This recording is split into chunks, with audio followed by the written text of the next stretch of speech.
Hello बच्चों, नमस्कार। Online classes में आप सभी का स्वागत है। तो आज हम सोशल साइंस की 10th क्लास की वर्कशीट नंबर 30 को देखेंगे और उसे सॉल्व करेंगे, उसे समझने की कोशिश करेंगे। तो आइए देखते हैं वर्कशीट नंबर 30। बच्चों, पहले भी मैंने बताया था कि जब भी हम वर्कशीट शुरू करते हैं करना, तो उसके ऊपर के डिस्क्रिप्शन को अपनी कॉपी में लिख लेते हैं तथा फिर नीचे की चीज़ों को हम पढ़ते हैं, समझते हैं, और जब हम उसे अच्छी तरह से समझ जाते हैं तब हम नीचे दिए गए प्रश्नों के उत्तर लिखते हैं।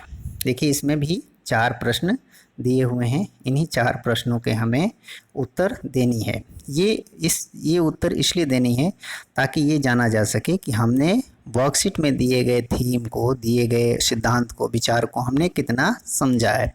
तो आइए शुरू करते हैं वर्कशीट नंबर 30। सबसे पहले हम देखते हैं आज की वर्कशीट का टॉपिक, जो है भारत में वैश्वीकरण का प्रभाव। बच्चों, पिछले वर्कशीट नंबर 29 में हमने देखा था कि वैश्वीकरण क्या है। वैश्वीकरण यानी भूमंडलीकरण। उसमें याद होगा आपको, टॉपिक का नाम दिया था ग्लोबलाइजेशन। तो वैश्वीकरण को हम इंग्लिश में ग्लोबलाइजेशन कहते हैं। तो देखते हैं कि वैश्वीकरण क्या है, थोड़ा सा समझ लेते हैं। पीछे की टॉपिक को भी, कई बच्चों के छूट गए होंगे, उन्हें भी समझ में आ जाएगी। तो वैश्वीकरण क्या है? विश्व के सभी देशों का एक दूसरे से कनेक्टेड होना, एक दूसरे के नज़दीक आना, लोगों का नज़दीक आना, उसे वो वैश्वीकरण है। अब इसमें आर्थिक गतिविधियों का एकीकरण, जैसे हमने पिछले वर्कशीट में देखा था कि वैश्वीकरण क्या है? बाजारों का और आर्थिक गतिविधियों का एकीकरण है। वैश्वीकरण सांस्कृतिक वैश्वीकरण भी होता है। लोगों का कल्चरल, हैबिचुअल एक दूसरे के नज़दीक आना, वो भी वैश्वीकरण का हिस्सा है। लेकिन चूंकि हम अर्थशास्त्र में पढ़ रहे हैं, इसीलिए हमारा जोर आर्थिक वैश्वीकरण की तरफ होगा। तो हम इस थीम को समझ ले हैं कि बाजारों का एकीकरण और वैश्विक व्यापार का जितना ज़्यादा ही आसान होगा, तो वस्तुओं और सेवाओं का मूवमेंट, किसी भी एक देश में प्रोडक्ट बन रहा है, वो किसी और देश में भी उपलब्ध हो सकेगा, और किसी भी देश के लोग दूसरे देश में जाकर के रोजगार भी पा सकेंगे, अपने यूनिट उत्पादन इकाई भी लगा सकेंगे। ये काम जितना आसान होगा, उतनी ही ज़्यादा वैश्वीकरण की प्रक्रिया को फलीभूत माना जाएगा। तो उसी को हम वैश्वीकरण कहते हैं। 1991 के बाद भारत में आर्थिक उदारीकरण, भूमंडलीकरण की शुरुआत की गई थी। तो उस उदारीकरण के कारण हमने अपने मार्केट को विश्व के बाजार के लिए खोल दिया था। आपको याद होगा कि उससे पहले हम अपने बाजार को संरक्षित रखे थे, क्योंकि हम विश्व की अन्य देशों को, जो पहले आज़ाद हो चुके थे और उनकी काफ़ी विकसित थे, तो उनका हम मुकाबला करने में, हमारे उद्योग धंधे प्रतिस्पर्धा करने में सक्षम नहीं थे। इसीलिए हमने बहुत दिनों तक कैप लगा के रखा था। तो 1991 के बाद वो चीज़ें खोल दी गई। तो उसके बाद हम भी वैश्वीकरण की प्रक्रिया में, विश्व प्रतिस्पर्धा में हमारे उद्योग धंधे, हमारी आर्थिक गतिविधियां में शामिल होने लगी, तेज़ी से शामिल होने लगी। और विश्व की कंपनियों के लिए भारत का बाजार भी खुल गया और भारत के उत्पादन पूंजी निवेश का रास्ता भी खुल गया। 2 चीज़ें उस समय हमने पढ़ा था कि मल्टीनेशनल कंपनीज भी पढ़ी थी, आपको याद होगा। उसमें हम लोगों ने जाना था कि एक कंपनी जो किसी भी एक देश की ओरिजिन हो सकती है, वो किसी भी अन्य देश में अपने यूनिट लगा सकती है, ऑफिस खोल सकती है, उत्पादन कर सकती है, और किसी और देश में जो वो अपना प्रोडक्ट बेचती हैं या बेच सकती हैं, तो वो क्या कहलाती हैं? MNCs कहलाती हैं, बहुराष्ट्रीय कंपनियां। तो आइए देखते हैं कि जब उदारीकरण, वैश्वीकरण हुआ, तो उसका भारत पर क्या प्रभाव पड़ा। क्योंकि 1991 से लेकर अब तक लगभग 30 साल बीत चुके हैं, तो हम देखते हैं कि भारत पर उस वैश्वीकरण का क्या प्रभाव पड़ा है। तो देखते हैं, उसमें देखिए, आप पहले पैरा को पढ़ेंगे तो उसमें देखेंगे ध्यान से, तो यहाँ तो लिखा है कि लंबा सफ़र तय कर चुका है। वैश्वीकरण और उत्पादकों, स्थानीय विदेशी दोनों के बीच अधिक प्रतिस्पर्धा से दोनों के, विशेष रूप से शहरी धनी वर्ग के उपभोक्ताओं को लाभ हुआ है। धनी वर्ग के उपभोक्ताओं को लाभ हुआ है। ऐसा क्यों हुआ? देखिए, स्थानीय और विदेशी, स्थानीय हमारे, मान लो कोई चीज़ भारत में भी बनती है और विदेश में भी बनती है, तो दोनों जगहों के जो उत्पाद भारत में आए, तो भारत के जो वर्ग खरीदने में सक्षम है, तो उसके लिए तो लाभ की स्थिति हो गई। दूसरी बात, क्योंकि उसे बहुत सारे विकल्प मिलने शुरू हो गए। दूसरी चीज़ कि उसके अब विकल्पों में बढ़ोतरी हुई, बहुत सारे विकल्प मिलने शुरू हो गए। दूसरी चीज़ कि वो अपनी पूंजी निवेश करके वो विदेशी प्रतिस्पर्धा का भी सामना कर पा रहा था, इसलिए भी उसको लाभ की स्थिति हुई। लेकिन अब यहीं दूसरे लाइन में देखते हैं कि इन उपभोक्ताओं के सामने अब पहले से अधिक विकल्प हैं। विकल्प का मतलब वहीं क्या, कि जैसे मान लो किसी एक चीज़, कोई उसे कार खरीदनी है, तो पहले वो जो भारत में बनती थी या गिने चुने कार के ब्रांड मिलते थे, और जब वैश्वीकरण की शुरुआत हुई या अपने मार्केट को खोल दिया गया, तो विश्व के अनेक देशों की अनेक कंपनियों ने भारत में अपने यूनिट भी खोले, और अगर नहीं खोले तो वो भारतीय बाज़ार में अपने उत्पाद बेचने के लिए लाए। तो इसलिए हमारे पास अब विकल्प अधिक हैं, हमें चुनना है कि हमें कौन सी चीज़ें खरीदनी है।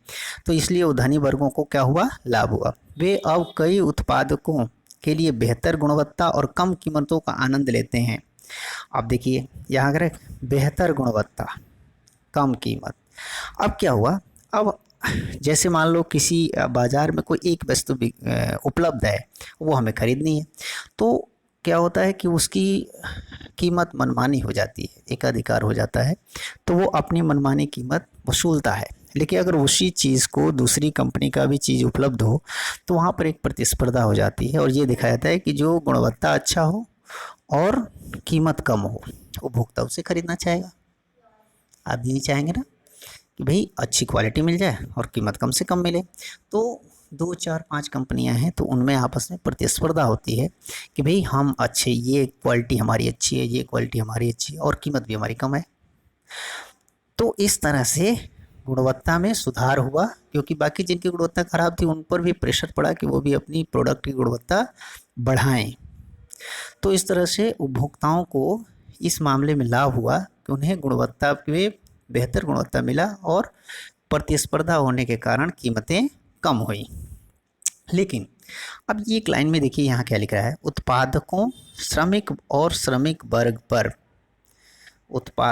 श्रमिक पर वैश्वीकरण का एक समान प्रभाव नहीं पड़ा। यहाँ हम श्रमिक को हाईलाइट कर लेते हैं कि क्या श्रमिकों को भी लाभ हुआ। श्रमिक मतलब आप समझते होंगे लेबर, मजदूर, जो काम करने वाले वर्कर्स हैं उनका। तो आइए हम देखते हैं आगे कि किन किन चीज़ों पर कैसे लाभ हुआ। देखिए इसमें ये 3 बॉक्सेस बने हुए हैं। बहुराष्ट्रीय कंपनियों पर प्रभाव, एमएनसीज, जिसके बारे में हम लोगों ने चर्चा की थी, उन पर क्या प्रभाव पड़ा, जो एमएनसीज, तो उन पर क्या प्रभाव पड़ा आप देखेंगे। उद्योगों में सेल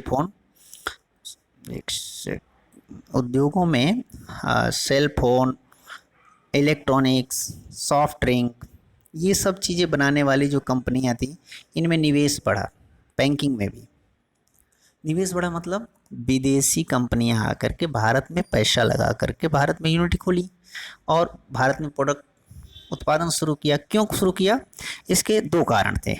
एक कारण पहला कि इन चीज़ों की डिमांड भारत में बहुत थी, तो उनको ये आसानी थी कि अगर हम यहाँ बनाएंगे तो यहाँ पर आसानी से बिक जाएगा। तो उत्पादक जो होता है वो देखता है कि हमारा माल कहाँ बिकेगा, बिकना ज़रूरी होता है, तो वो बाज़ार देखा भारत में, तो इसलिए उसने इन चीज़ों का यहाँ पर उत्पादन शुरू किया। लेकिन आप सोचते हो कि फिर बाहर भी वो बना सकता है, यहाँ ला के बेच सकता है, हाँ ऐसा भी कर सकता है, लेकिन फिर भी उसने सोचा कि यहाँ हम बनाएं। इसका एक और कारण हो सकता है, कोई यहाँ अपनी यूनिट क्यों खोलेगा। पिछले वर्कशीट में हमने देखा था कि कोई भी उत्पादक जो कंपनी का ऑनर होता है, वो ये देखता है कि कहाँ पर हमारी लागत कम पड़ेगी, लागत कॉस्ट कम आएगी, क्योंकि जब लागत कम आएगी तो उसको लाभ अधिक होगा, या उसको रेट कम होंगे। जब रेट कम होंगे तो बाज़ार के अन्य प्रोडक्ट से तुलना में उसके रेट जब कम होंगे तो बिक्री ज़्यादा होगी। तो वही ढूंढता है कि कहाँ कौन ऐसा जगह है जहाँ पर हमारी लागत कम आएगी। तो इसलिए भारत में चूँकि मजदूरी भी सस्ती थी, इसीलिए वो यहाँ पर लगाने की कोशिश की। इसी तरह से अन्य देशों में भी लगाने की कोशिश की, तो बहुराष्ट्रीय कंपनियों का निवेश इन चीज़ों में बढ़ा। उपरोक्त उद्योगों में नई नौकरियों का सृजन, अब जब यहाँ यूनिट लगेगी, फैक्ट्री लगेगी, तो नौकरियों में क्या होगी, वृद्धि होगी। सृजन मतलब होता है बने, निर्माण हुए, 5 यूनिट लगी, मान लो 1 यूनिट लगी तो 1000 लोग काम करते हैं अगर उसमें, तो 1000 लोगों को रोजगार मिला, 1000 लोगों को, यहाँ के लोगों को रोजगार मिला। तो यहाँ पर लोगों को रोजगार के दृष्टिकोण से फायदा होता दिख रहा है। इन उद्योगों का कच्चे माल आदि की आपूर्ति करने वाली स्थानीय कंपनियां समृद्ध हुई। अब जैसे मान लो किसी चीज़ की फैक्ट्री खोली जाए तो वो कोई चीज़ बनाएगी तो किसी कच्चा माल का इस्तेमाल करेगी। अब जैसे मान लो सूती वस्त्र का कोई मिल स्थापित किया गया, तो सूती वस्त्र किस चीज़ से बनेगा? कपास से, कपास से बनता है ना। तो कपास किसान उत्पादन करते हैं, तो अब जो किसान उत्पादन करते थे कपास, उनको फायदा हुआ क्योंकि अब वो ज़्यादा भी उत्पादन कर सकते थे तो और कंपनियों को आसानी से बेच लेते हैं, तो उनको भी आसानी हुई। इसी तरह से अन्य चीज़ें, जो छोटी छोटी चीज़ें कच्चा माल बनाने वाली कंपनियां हैं, वो भी मजबूत हुई क्योंकि उनका माल अब बड़ी कंपनियों में खपत हो जाता था, इसीलिए उनका भी उत्पादन बढ़ा। तो इस तरह से बहुराष्ट्रीय कंपनियों ने भारत में निवेश को बढ़ाया, जिससे नौकरियों में सृजन हुआ और स्थानीय छोटी कंपनियां हैं उनमें बढ़ोतरी हुई, उनकी वृद्धि हुई। दूसरा चीज़ देखते हैं, शीर्ष भारतीय कंपनियों पर प्रभाव। अब हम जानते हैं कि भारत की भी तो बहुत सारी कंपनियां ऐसी होंगी जो बाजार खुलने से वो बाहर निवेश कर सकती हैं और देश के अंदर भी यूनिट चला ही रही थी वो। तो उन्होंने क्या किया? उन्होंने नई तकनीक और उत्पादन के तरीकों में निवेश किया। अब अगर ऐसा नहीं करते तो वो आउटडेटेड हो जाते। दूसरी कंपनी आ रही नई टेक्नोलॉजी से अच्छी चीज़ें बना रही हैं, अच्छी डिज़ाइन के बना रही हैं, और यहाँ के मान लो हम यहाँ की कोई कंपनी है, वो अगर पुरानी तरीके से ही चीज़ें बनाती है तो उसकी मार्केट में डिमांड कम हो जाएगी, और जब डिमांड कम हो जाएगी तो उसका उत्पादन बंद करना पड़ेगा। तो इसीलिए उन्होंने भी क्या किया कि नई तकनीक और उत्पादन के तरीकों पे में पैसा लगाया और उसको शुरू किया, जिससे उनको उत्पादन मानक स्टैंडर्ड जो है बढ़ा, क्वालिटी उनकी बढ़ी। और कुछ ने विदेशी कंपनियों के साथ सफल सहयोग प्राप्त किया। कुछ कंपनियों ने, जैसे कुछ विदेशी कंपनी मान लो भारत में इन्वेस्ट करना है, तो भारत तो उनके लिए बिल्कुल अनजान है, तो बहुत सारे इन्वेस्टर ऐसे होते हैं कि जो किसी भारतीय कंपनी की पार्टनरशिप में यहाँ पर निवेश करते हैं, पैसा लगाते हैं, क्योंकि उन्हें पता होता है कि भारत की जो कंपनियाँ ऑलरेडी चल रही है तो वो बहुत सारी चीज़ों से अनुभव प्राप्त है, तो वो उस अनुभव का फ़ायदा लेने के लिए उनके साथ इन्वेस्ट करते हैं। तो भारतीय कंपनियों ने भी बहुत सारा सफल सहयोग प्राप्त किया, यानी यहाँ भी कंपनियों को, भारतीय कंपनियों को भी लाभ होता दिख रहा है। अब तीसरे आते हैं, कुछ बड़ी कंपनियों खुद बहुराष्ट्रीय कंपनी बन गई। उदाहरण के लिए टाटा मोटर्स, इन्फोसिस, रैनबैक्सी। अब ये कंपनियां क्या हो गई? खुद एमएनसीज बन गई। एमएनसीज बन गई मतलब इन्होंने भी, भारत में तो यूनिट चला ही रहे थे, इन्होंने अन्य देशों में भी जाकर के अपने यूनिट खोले, जहाँ पर इनको लागत कम पड़ती थी और वहीं पर इनकी जो प्रोडक्ट थे उनकी मांग थी, डिमांड थी, तो वहीं पर इन्होंने भी यूनिट खोले और वहीं पर उत्पादन किया और उन्हीं इलाकों में बेचा। तो इस तरह से कई भारतीय कंपनियां भी, आज बहुत सारी भारतीय कंपनियां मल्टीनेशनल कंपनियों का दर्जा प्राप्त कर चुकी हैं, जिनमें टाटा मोटर्स, इन्फोसिस, रैनबैक्सी इत्यादि शामिल है। आईटी जैसे उद्योगों को सेवा प्रदान करने के नए अवसर मिले। आईटी मतलब इंफॉर्मेशन टेक्नोलॉजी। अब इन उद्योगों, इंफॉर्मेशन टेक्नोलॉजी से संबंधित, आपको पता होगा भारत के जो इंफॉर्मेशन टेक्नोलॉजी से संबंधित प्रोफेशनल्स हैं, काम करने वाले लोग हैं, वो काफ़ी स्किलफुल होते हैं। तो इसलिए इस उद्योग में भारतीयों को अच्छा विकास हुआ, लोगों ने अच्छे स्किल सीखे और अच्छे काम प्राप्त किए, अच्छी जिम्मेदारियां प्राप्त की। बहुत सारे लोगों ने अपनी कंपनियां स्थापित की और उसे आगे बढ़ाया। तो आज भी आपको पता होगा कि आईटी सेक्टर में भारतीय लोगों की बहुत बड़ी डिमांड है। आइए देखते हैं अब कि छोटे भारतीय निवेश निर्माताओं पर क्या प्रभाव पड़ा।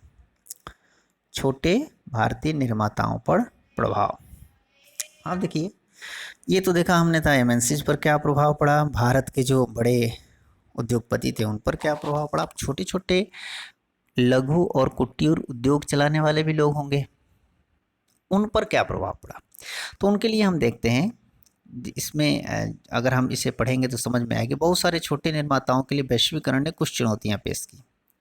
जाहिर सी बात है, छोटा यूनिट है तो उसके पास पूंजी की कमी है, तो वो कम पैसे इन्वेस्ट कर सकता है।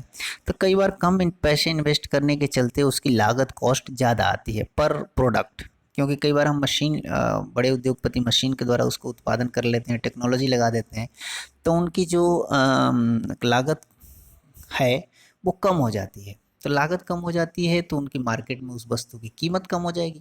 लेकिन छोटे उद्योगपति जिनके पास पूंजी का अभाव होता है वो तकनीकी और मशीनों में ज़्यादा इन्वेस्ट नहीं कर पाते। तो भारत में भी वैसे ही हुआ। तो वो जब नहीं कर पाए तो उनके सामने एक चैलेंजेज आ गया कि वो किस तरह से अपनी लागत कॉस्ट को घटाएं और गुणवत्ता को बढ़ाएं ताकि बड़ी कंपनियों का प्रतिस्पर्धा कर सकें। ये उनके पास चैलेंज था, इसीलिए इससे उनको काफ़ी परेशानियों का सामना करना पड़ा। अब छोटे निर्माताओं को प्रतिस्पर्धा के कारण कड़ी टक्कर मिली। छोटे जो प्रोडक्ट बनाने वाले लोग थे उनको कड़ी टक्कर मिली। बैटरी, कैपेसिटर, प्लास्टिक, खिलौने, टायर, डेयरी उत्पादन, तेल कुछ उदाहरण हैं। यही चीज़ें अब ये जो प्रोडक्ट हैं ये छोटे छोटे उत्पादक थे। अब बड़ी जब कंपनियां इन चीज़ों में इन्वेस्ट करने लगी तो उसका नुकसान हुआ। जैसे अब खिलौने उद्योग को ले लीजिए, आज आप देखेंगे हमारा मार्केट चाइनीज़ खिलौनों से अटा पड़ा है। क्यों है? भारत में खिलौनों का उत्पादन लगभग बंद सा है। ऐसा क्यों हुआ? क्योंकि भारत में खिलौना उद्योग मुख्यतः छोटे छोटे उद्योगों, स्मॉल इंडस्ट्रीज के हाथ में था, तो उनकी लागत कॉस्ट अच्छी खासी थी। चाइना ने अपने देश में विभिन्न टेक्नोलॉजी का इस्तेमाल करके अपनी लागत कॉस्ट को काफ़ी कम किया, और भारत में जब वैश्वीकरण हुआ, उदारीकरण हुआ, तो चाइनीज़ खिलौने, चाइनीज इलेक्ट्रॉनिक्स के सामान भारतीय बाज़ार में पहुँचे। तो वो उनमें क्या थी कि उनमें कीमत उनकी काफ़ी कम थी, क्योंकि चीन की लागत कॉस्ट काफ़ी कम थी, तो उन्होंने कम मार्जिन में लेकर के भारतीय बाज़ार में अपने माल को पाट दिया। अब उपभोक्ताओं ने कम कीमत होने के कारण उसकी तरफ रुझान किया, तो जब उन्हें खरीदे तो उनको बढ़ावा मिला और उन्होंने और अपने उत्पादन को बढ़ाया। जबकि भारतीय खिलौनों की कीमत ज़्यादा होने के कारण भारत उपभोक्ताओं का रुझान उनकी तरफ कम रहा, जिसलिए उनके उत्पादन कम हुआ। और जब उसका बिक्री कम हुई, और जब बिक्री कम हुई तो उनको उत्पादन करने का कोई मतलब ही नहीं है। जब माल बिकेगा ही नहीं तो माल किस लिए बनेगा? तो धीरे धीरे वो माल बनने बंद हो गए, धीरे धीरे कंपनियां बंद हो गई और बहुत सारे लोग बेरोजगार हो गए, और इस खिलौने या कैपेसिटर या इन सब मार्केटों पर एक तरह से विदेशी कंपनियों का एक अधिकार होते गया। ठीक है। इनमें से कई इकाइयों ने कई श्रमिकों को रोजगार देना बंद कर दिया। यहाँ है जो हमने शुरू में एक श्रमिक को बताया था। अब जब उत्पादन हो, वो बिक्री होगी नहीं, माल की डिमांड रहेगी नहीं मार्केट में, तो उत्पादन नहीं होगा, और जब उत्पादन नहीं होगा तो कोई भी कंपनी अपने श्रमिकों को बैठा करके सैलरी तो देगी नहीं। तो इसलिए कई इकाइयों ने अपने श्रमिकों को छंटनी शुरू कर दी या फिर नई भर्ती करनी बंद कर दी। तो इससे क्या हुआ कि बेरोजगारी की समस्या बढ़ी। कुछ नियोक्ताओं ने, आप देखिएगा यहाँ पर, अधिकांश नियोक्ताओं ने श्रमिकों को लचीले ढंग से रोजगार देना पसंद करते हैं। अब यहाँ देखिए लचीला ढंग क्या है जिससे नौकरी का नुकसान होता है? लचीला ढंग क्या है आखिर? तो इसे हम जानेंगे।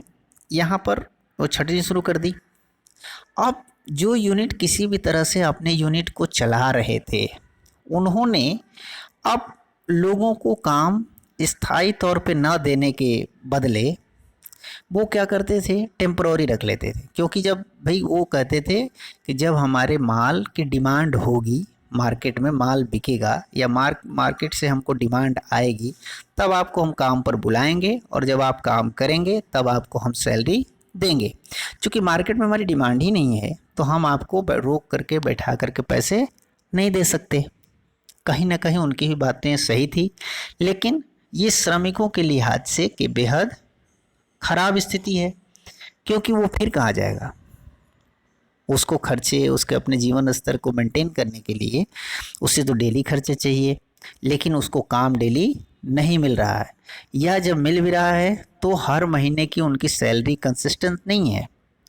जिस महीने काम हुआ उस महीने मिला नहीं मिला। फिर अगर ज़रूरत नहीं पड़ी तो वो उसने मजदूर को बाहर भी निकाल दिया।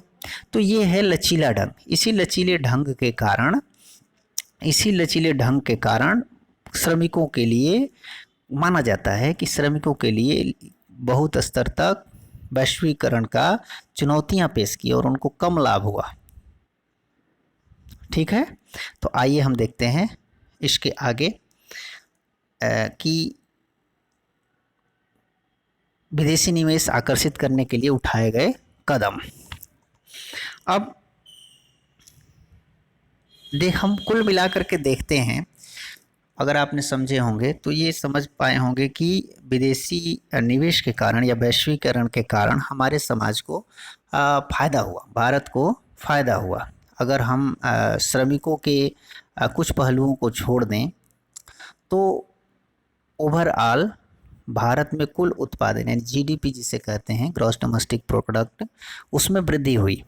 तो इसीलिए कोई भी देश चाहता है कि उसके देश में विदेश से या विदेशी कंपनियों का अधिक से अधिक पैसा निवेश हो, और ये वैसा इसलिए चाहता है ताकि उसके देश के लोगों को अधिक से अधिक लोगों को रोज़गार मिले, क्योंकि अगर उसके देश में यूनिट खुलेगी तो वहीं के लोग उसमें काम करेंगे अधिकतर, तो जिससे वहाँ के लोगों को रोज़गार मिलेगा, रोज़गार मिलेगी तो उनकी आमदनी बढ़ेगी, और उनकी जब आमदनी बढ़ेगी तो वे अच्छे जीवन स्तर कर सकते हैं, सुधार कर सकते हैं अपने जीवन स्तर में।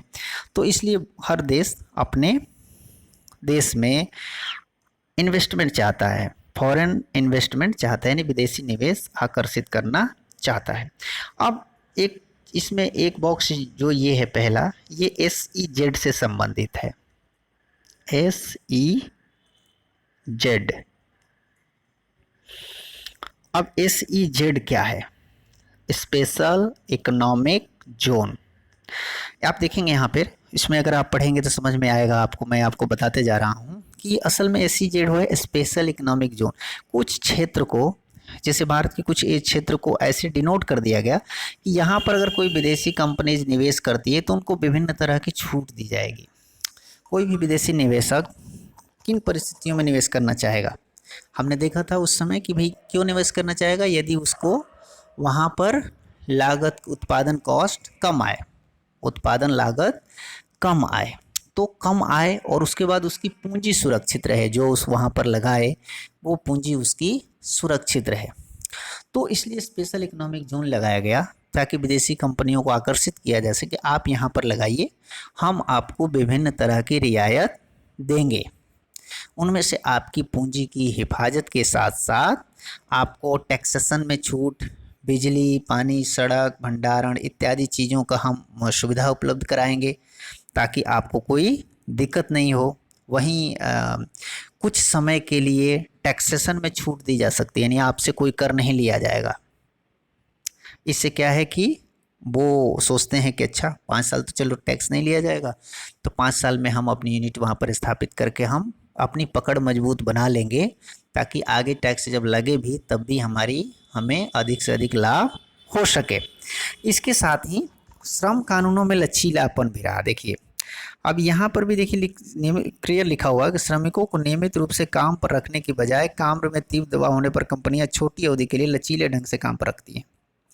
वही मैंने बताया, छोटे ढंग से, कॉन्ट्रैक्ट बेसिस पर, जिसे हम कहते हैं, जब काम आया तब आ जाओ काम करो, जब काम कम हुआ तो उसमें से 10 मजदूरों को हटा दिया। तो ये क्या है? ये मजदूरों के लिहाज से अच्छी स्थिति नहीं है, जबकि कंपनियों को इसलिए छूट दी जा रही है ताकि वो हमारे यहाँ चलो इन्वेस्ट किया तो कुछ दिन तो काम दिया। तो इस तरह से ये जो विदेशी कंपनियों को जो छूट दी जाती है जिन इलाकों में, उसको SEZ कहा जाता है, स्पेशल इकोनॉमिक जोन। भारत में अब तक 351 स्पेशल इकोनॉमिक जोन नोटिफाइड हैं, जिसमें से लगभग 230 के आसपास फंक्शनल हैं, काम कर रहे हैं। तो वहाँ पर विदेशी कंपनियाँ अपना निवेश कर रही हैं। और आज भी देखिएगा कि विदेशी कंपनियां बहुत सारी छूट मांग करती हैं कि भाई हमें इस चीज़ में भी छूट दीजिए, हमें इस चीज़ में छूट दीजिए, तब हम आपके देश में निवेश करेंगे। सरकारें उन चीज़ों पर विचार करती हैं और जो चीज़ें मांगे उन्हें जायज़ लगती है उन्हें वो छूट देती भी हैं, या जो जायज़ नहीं लगती उन्हें नहीं देती हैं। तो इस प्रकार से ये होता है, स्पेशल इकोनॉमिक जोन के माध्यम से विदेशी निवेश को आकर्षित किया जाता है। अभी आपने हाल के समय में सुना होगा कि चीन में बहुत सारी विदेशी कंपनियों का निवेश है, जिसके कारण वो वहाँ पर उत्पादन काफ़ी अधिक मात्रा में होता है और विश्व के अनेक देशों में से लगभग सभी देशों में चाइनीज सामान अटे पड़े हैं। भारत में बहुत बड़ी मात्रा में आते हैं, लेकिन इधर पेंडेमिक कोविड-19 फैलने के कारण और चीन की कुछ गतिविधियों के कारण विश्व का समुदाय उससे नाराज़ है और एक अभियान जैसे चला हुआ है कि जो विदेशी कंपनियां जैसे जापान, फ्रांस, अमेरिका, ब्रिटेन इत्यादि की कंपनियां जो चीन में लगी हैं वो वहां से निकालना चाहती हैं। तो ऐसे दौर में देखिएगा कि भारत की तरफ से ये प्रयास किया जा रहा है कि हम ज़्यादा से ज़्यादा कुछ सुविधाएं दें, ऐसी स्थिति पैदा करें कि वो जो कंपनियां वहाँ से निकल रही हैं वो उसमें से अधिक भारत में आकर के अपना पूंजी निवेश करें। अगर ऐसा होता है और वो आकर के यहाँ पूंजी निवेश करती हैं तो इससे भारत का और भारत के लोगों को लाभ होगा, भारत की जीडीपी बढ़ेगी, तो भारत के लोगों को काम मिलेगा, तो इससे हमारी अर्थव्यवस्था में सुधार होगा। तो इस तरह से सरकारें प्रयास करती हैं कि विदेशी पूंजी को अपने देश के लिए आकर्षित करें। आइए देखते हैं अगला पैरा। अब ये इस पैरे में ये समझाया गया है कि भाई वैश्वीकरण जो हुआ इसके लिए ठीक बहुत अच्छा लाभ हुआ, अवसर पैदा किया, लेकिन इसको निष्पक्ष कैसे बनाया जाए। निष्पक्ष का मतलब क्या है? अब आप सोच रहे होंगे कि निष्पक्ष बनाने का मतलब क्या है। अधिकतर जो कंपनियां वो विकसित देशों की हैं, ज़रा सोचिए, अमेरिका, फ्रांस, ब्रिटेन, जापान, चीन, रूस, जर्मनी, इन सारी देशों की अधिकतर कंपनियां हैं और ये विकसित देश हैं और ये इन्वेस्ट कहाँ करना चाहते हैं? भारत, चीन, अफ्रीका, उन देशों में जहाँ पर अभी बहुत ज़्यादा विकास नहीं हुआ है, क्योंकि वहाँ पर उनको प्रतिस्पर्धा कम करनी पड़ती है और वहाँ पर सस्ते मजदूर मिल जाते हैं। तो वो क्या चाहते हैं, जब भी किसी देश में निवेश करनी होती है तो वो उनसे बार्गेनिंग करते हैं और नियमों में अधिकतर लचीलापन लाने को कहते हैं। अधिकतर चीज़ों में छूट चाहते हैं, टैक्सेशन में छूट चाहते हैं, नियमों में छूट चाहते हैं, जैसा कि हमने ऊपर चर्चा भी की है। तो जब वो ये सारी चीज़ें चाहते हैं और बहुत हद तक वो ऐसा कराने में सफल हो जाते हैं, विकासशील या अविकसित देश या अल्प विकसित देश के सामने कई बार उनकी शर्तों को मानने के अलावा कोई चारा नहीं रहता, क्योंकि उनके पास पूंजी निवेश आकर्षित करने के लिए कई बार उनकी कई मनमानी तरीके से की गई शर्तों को भी माननी पड़ती है। तो ये क्या है? ये निष्पक्षता नहीं है। तो इस चीज़ को क्या होना चाहिए? निष्पक्ष बनाया जाना चाहिए कि भाई फ़ायदा आपको हो रहा है तो फ़ायदा हमें भी होना चाहिए। हम उसी स्तर तक आपको छूट दे सकते हैं जिस स्तर तक हमारे देश की लोगों को फ़ायदा हो या हमें भी लाभ हो। परस्पर एक तरह बैलेंस होना चाहिए, जो कि इसलिए नहीं हो पाता क्योंकि हर देश, जैसे भारत तो चलो कुछ बार्गेनिंग कर लेता है क्योंकि ये कुछ सक्षम है, लेकिन कई छोटे देश, अल्प विकसित देश ऐसे हैं जो बार्गेनिंग करने की स्थिति में नहीं होते और उनको मल्टीनेशनल कंपनियों की सारे शर्तें माननी पड़ती है। तो ऐसा नहीं होना चाहिए। हालांकि विश्व व्यापार संगठन या बहुत सारी ऐसी संस्थाएं हैं, ऐसे मंच हैं जहां पर जब मीटिंग्स होती है तो ये कोशिश की जाती है या ये किया जाता है कि ऐसे उचित नियम बनाए जाएं, जैसे देखिए उसी नियमों से विश्व व्यापार संगठन में बातचीत कर सकता है। तो जब भी मंच होती है तो वहाँ पर बातचीत किया जाती है कि फेयर लॉ, नियम, रूल होना चाहिए, फेयर रूल होना चाहिए, माने जो जिससे पारदर्शी हो और सबको लाभ हो। ऐसा ना हो कि पूंजी निवेश के नाम पर मल्टीनेशनल कंपनीज किसी देश में संसाधनों पर अधिकार कर लें। तो इस चीज़ को ऐसा होना चाहिए, तभी वैश्वीकरण का लाभ अधिकतर सभी देशों को मिल सकेगा। क्योंकि वैश्वीकरण, जब मान लीजिए प्रतिस्पर्धा में एक कमज़ोर व्यक्ति और एक पहलवान व्यक्ति को अगर लड़ा देते हैं तो क्या ये प्रतियोगिता सही है? नहीं है। तो इसके लिए क्या होगा, कमज़ोर व्यक्ति को हमें इन्फोर्स करना होता है, थोड़ी मजबूती प्रदान करनी होती है ताकि वो उनका मुकाबला कर सके। तो उसी तरह से इन देशों के बीच है, तो एक फेयर रूल होना चाहिए जिसके तहत वैश्वीकरण का लाभ विकासशील और अल्प विकसित देश के लोगों को भी मिल सके। तो इसीलिए कहा जाता है कि सरकारों को चाहिए कि वो विदेशी निवेश आकर्षित तो करे, लेकिन अपने श्रमिक कानूनों में श्रमिकों की सुरक्षा के लिए पर्याप्त सेफ्टी जो रूल्स है अपना वो ले करके चले, ताकि वहाँ के लोगों को, वहाँ के श्रमिकों को इसका नुकसान ना उठाना पड़े। और अगर ऐसा होता है तो वैश्वीकरण वास्तव में बहुत अच्छी चीज़ होगी और उसका लाभ पूरे विश्व को मिलेगा। जो वैश्वीकरण का मकसद ही यही है कि विश्व के सभी देशों को एक मंच पे लाना, यानी जो भी इनोवेशन है, जो भी सुधार है, जो भी अच्छी चीज़ें हैं, उसका लाभ सभी को मिले। और ऐसा तभी हो पाएगा जब वैश्वीकरण के में आपसी व्यापार, पूंजी निवेश इत्यादि में उचित नियमों का पालन किया जाए।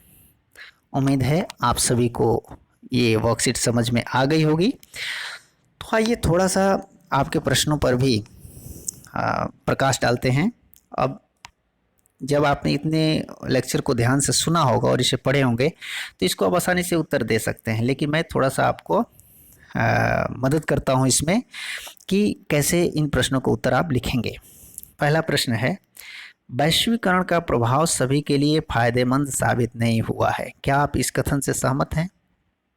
सोचिए, जो आपने अभी सुना या वर्कशीट पढ़ी उसमें आपने क्या समझा। तो इसमें आपने दो तर्क देनी है।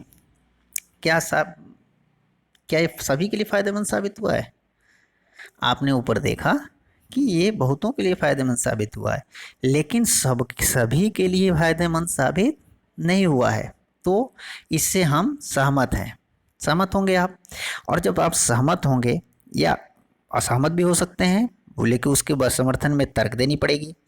और जब सहमत हैं आप कि सबको फायदेमंद साबित नहीं हुआ है सबके लिए, तो उसके लिए आपको तर्क देना पड़ेगा। तो उसके लिए तर्क क्या हो सकता है?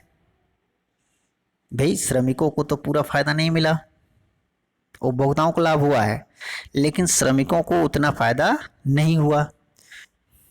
क्यों नहीं हुआ, ये ऊपर की चर्चा में हम लोग चर्चा कर चुके हैं। दूसरी बात, छोटे उद्योगों को उतना लाभ नहीं मिला। कई उद्योग तो इन प्रतिस्पर्धा के कारण बाहर हो गए, बंद हो गए।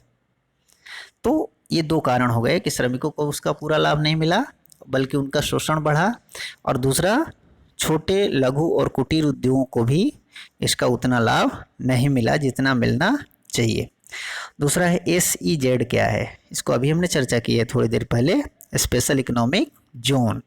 इसका फुल फॉर्म क्या है? स्पेशल इकोनॉमिक जोन, विशेष आर्थिक क्षेत्र। यहाँ पर ये लिखा हुआ देखिएगा, विशेष आर्थिक क्षेत्र, SEZ, स्पेशल इकोनॉमिक जोन।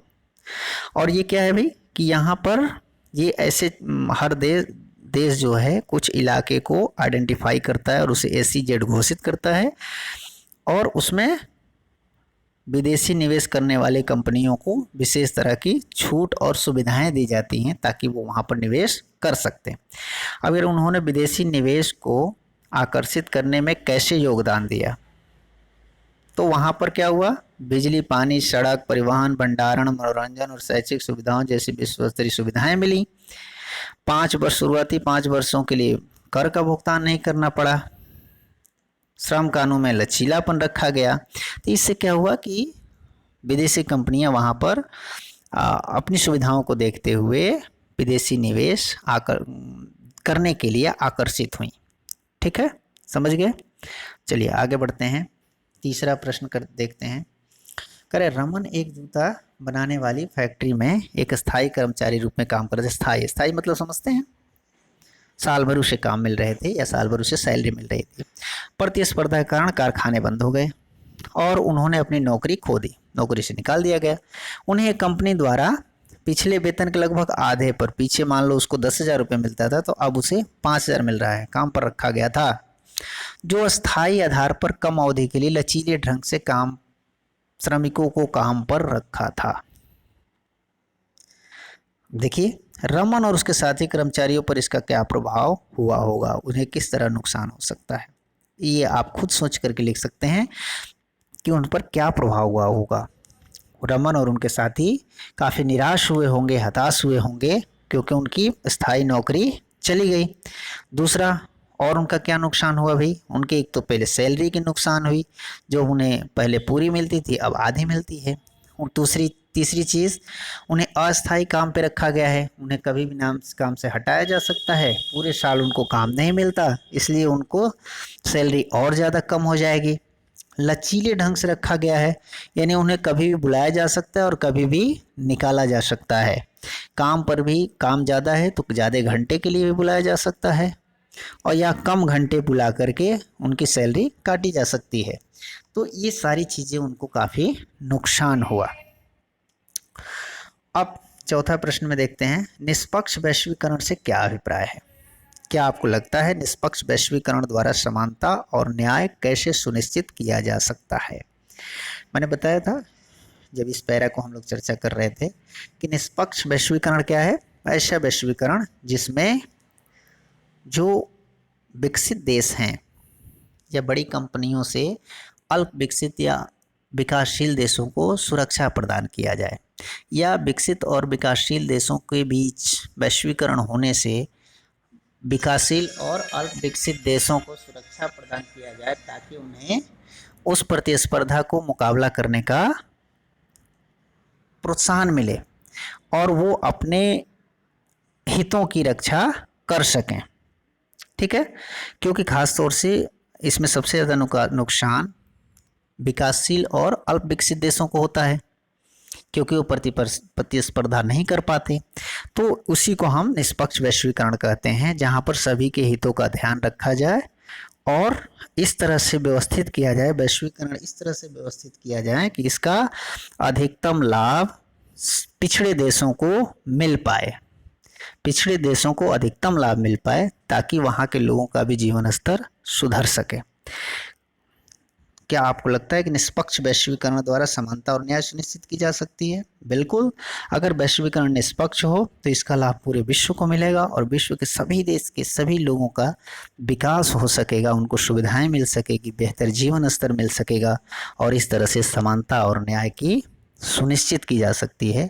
वास्तविक न्याय और वास्तविक वैश्वीकरण वही है जहाँ पर सबसे कम सुविधा प्राप्त लोगों को सबसे अधिक लाभ की स्थिति दी जाए, ताकि वो मुख्य धारा में आ सकें और एक अच्छे मानवोचित जीवन स्तर को प्राप्त कर सकें। अगर हम सभी ऐसा कर पाए तो यही वैश्वीकरण की असली सफलता होगी। उम्मीद है हमारा विश्व के अन्य देश अन्य मंचों पर इस चीज़ को समझेंगे, स्वीकार करेंगे और इस पर आगे बढ़ेंगे, ताकि मानव जाति को फ़ायदा हो सके। उम्मीद है आप सभी को ये वर्कशीट अच्छे से समझ में आ गई होगी। तो चलिए इस वर्कशीट को पूरा करिए और अपने टीचर्स को भेज दीजिए, ताकि वो देख सकेंगे कि आप कितना अच्छी तरह से आपने इस वर्कशीट को समझा है। तो आज के लिए बस इतना ही। Stay home, stay safe. Thank you very much.